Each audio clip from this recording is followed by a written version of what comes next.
I'd love for you to share the testimony about your parents and what prompted you to write this extravagantly well-written, incredible story about the power of forgiveness. Yeah. Well, on the front of the book, it shows a little church. Yeah. And that is the actual picture of the church that my parents pastored in North Carolina. Wow. In a small farming community back in the 70s.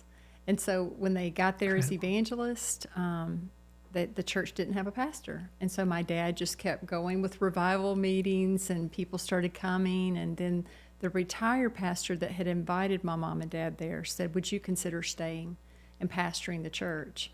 And by that time, my mom and dad had pastored other churches. They had been evangelists. They had lived on Indian reservations in America. Wow. And ministered to the Native American Indians and lived off peanut butter and popcorn because that was the government subsidized food. Wow. And tried to adopt even one of the little Indian boys, brought him home. My mom was told she couldn't have children. And the mom came back and said she wanted the baby back. And oh my gosh. So it was a really big deal that when they went to this church to do revival meetings and then were asked to stay and pastor that summer, my mom got pregnant with me during revival. Wow. And then a few months later, they moved into the parsonage, which was next door to the church.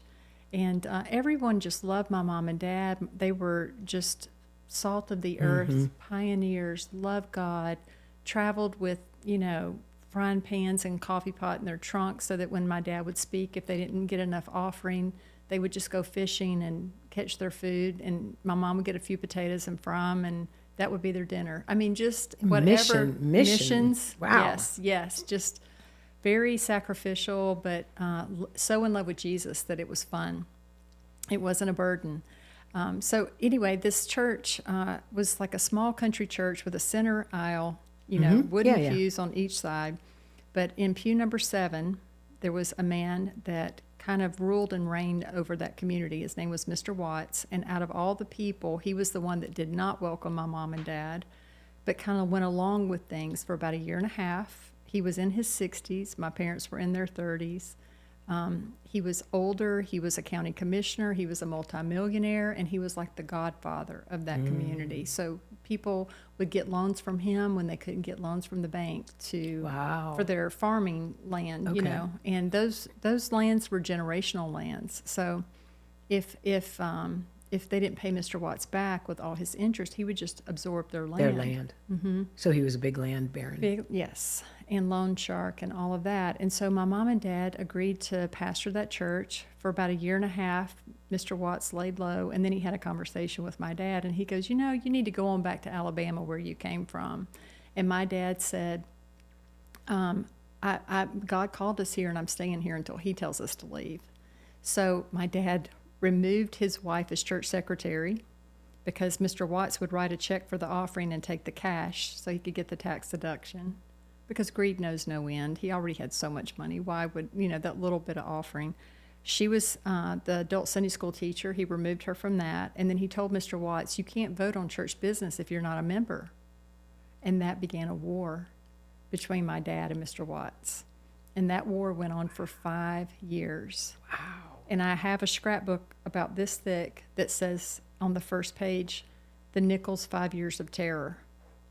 So we had threatening letters come in the mail. One of them read, you will leave Sellerstown, which was the little community we were in, walking, crawling, dead or alive. 30 to 60 harassing phone calls a day. This is back when the phone was plugged into the wall, no caller ID.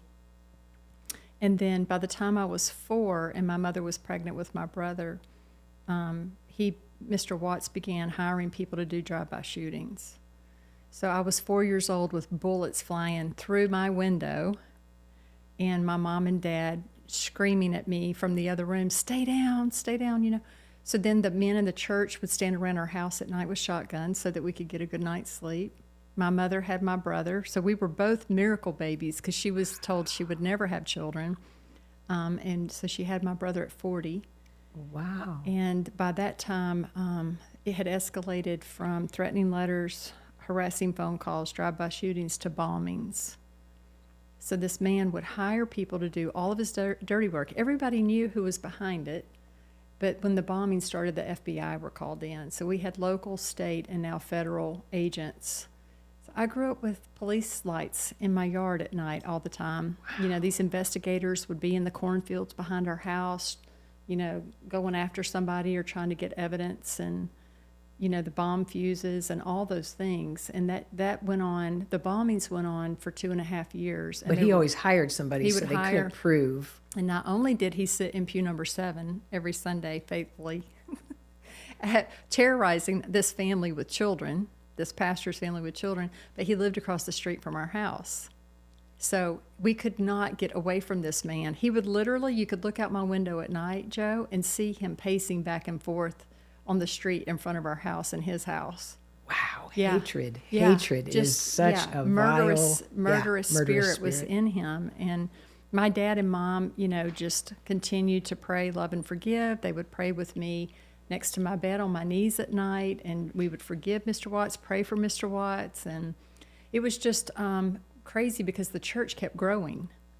Wow. And then Mr. Watts had 9 children, and 2 of them, my dad led to the Lord. So they crossed enemy lines and would go on family vacations with us. I mean, if anybody could hate somebody to the core of their being, he hated my dad. And so, again, the church kept growing. They were actually looking at blueprints to build a building on another piece of property because they had outgrown that little country church. And then after 5 years, things kind of got quiet. So we thought, okay, maybe it's done. Maybe he's done. Maybe he'll move. And my mom and dad were just like encouraged that the FBI had gotten involved. And again, everybody knew who it was. Mm-hmm. We just needed enough evidence. Sure. And after 5 years of this, an opportunity came along for Mr. Watts, a terrible, life-changing opportunity that my mom's friend, who was married to an abusive alcoholic, came to stay with us and brought her little 2-year-old. And Mr. Watts found out that her husband was in a rage and that she had fled from him to come stay with us. And so it was Easter weekend, and this friend of the family that my mom and dad had tried to help barged into our house with 3 guns. And my brother and I watched. I was 7 and Daniel had just turned 3. We watched this friend of the family gun our parents down right in front of us, and then take his wife hostage in my bedroom. And so that's how I start the book, is I ran because I was the one that was sent after the shooting to get help. And that is the very short version of what happened with that. I go into all the details of that day and how my dad asked me to even go check on my mom, and the gunman's in my bedroom, and I have to sneak down the hallway, and, you know, my mom had already passed, and, you know, it was just what we had already been through, Joe, was enough. Yeah, it was enough to really put somebody away. Live trauma for 5 years. But then the shooting that day, my mom went home to be with Jesus. She didn't survive. What's crazy is she was standing right behind me at the dinner table, and that bullet whizzed right past me into her. It was so close. I just had like the Holy Spirit so close down my back. to me, you know. Wow. And then my dad was shot twice, but he survived physically. But he was just never the same after losing my mom. They were just best friends, partners in ministry. My mother would light up a room when she walked in. Like you. There was just nobody like her. And my dad felt a lot of guilt, I think, from not being able to protect her. And she was stubborn, though. She had just been on the phone with her mother that Monday before the shooting, and her mom was begging us to leave. Yeah. And my mother said, Mother, I will live and die here. I will not leave. And 4 days later, she went to heaven. Wow. So we had to leave North Carolina, pack everything up once my dad could get out of the hospital, and move to Alabama with his parents and one of his sisters, our Aunt Dot. And she just took, I had a birthday the next month, my first birthday without my mom. My brother was 3. He was a mama's boy. He was always walking around the house going, Mommy, where are you? I mean, my heart broke over and over and over. And so I'm 8 years old trying to explain to Daniel, Mommy's in heaven. Well, let's go see her. Oh, of course. Mm-hmm. And so, Joe, I just, like, had to grow up really fast. You know, my dad was in and out of mental institutions with nervous breakdowns, and I'd have to go visit him and be around people that were completely out of their minds, you know, and then watch my dad put on a suit and go preach a sermon and pray for people with mental illness, and God would heal them. And then watch him struggle over and over. Yeah. But the shooting, he got shot in the shoulder and the hip, and one night we were at church a year later, and he had been on crutches for a whole year because it just, I don't know if it shattered or what, but he had a pin about this long in his hip. And so I watched him get healed that night at church. Come on. Because I lived with him. I knew he was not faking it. You know, he was on crutches, and they prayed for him to get healed, and he put those crutches down and walked without them for the first time in a year. And it was just a miracle. It was a miracle. I saw God just love on my dad, even in the middle of all the sorrow, all the heartache, all the prescription drugs that would work for a little bit, and then he'd build up a resistance and have to start over, and just the him being on tranquilizers and waking up in the middle of the night in a panic, you know, just because of all the trauma. But he was well enough after he got shot. 3 months later, we had to fly back for the murder trial. So at this point, with the murder trial, they're going to try the guy who actually did the shooting. With but no connection. You know nothing. I'm sure your dad suspected, and you're a kid, so you're not thinking about that. But I'm sure your dad suspected. Oh, that he was put up to it. Mm-hmm. Yeah. Okay. Yes. So you're going back 3 months later. So we go back for the murder trial. I'm 8 years old. I have to testify at the murder trial. And you know how you see like paparazzi everywhere. Oh, yeah. People from all over the state of North Carolina were there covering this story, and in Elizabethtown, North Carolina.